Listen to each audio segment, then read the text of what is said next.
Ready, start.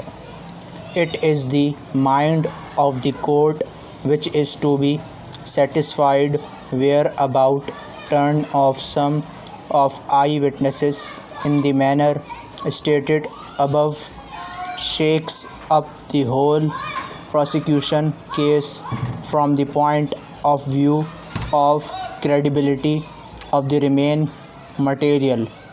Further, in the case of 448, the Honorable Supreme Court held such deviation through affidavit as further inquiry in following manner. Though initially petitioner was nominated in the FIR by the complainant as an accused, but later on through affidavit he stated that he is satisfied with regard to the innocence of the petitioner and does not want to proceed with the matter.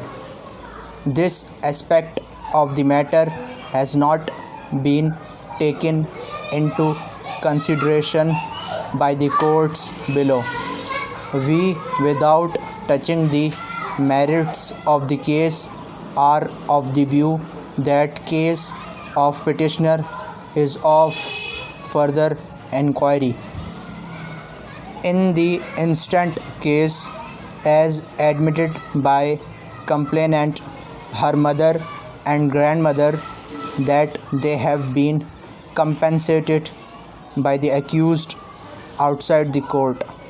Therefore, they have given no objection for grant of bail in favor of the applicants.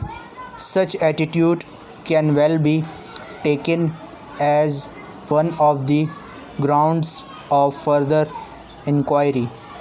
The reference can be had from the case of, be that as it may, after reading the statement of the petitioner recorded by the learned additional session judge while disposing of the pre-arrest bail application of respondents, we are in no doubt that a sum of rupees 4,000 was received by the petitioner as compensation for settlement of the case, and as such it is not a fit case in which leave should be granted.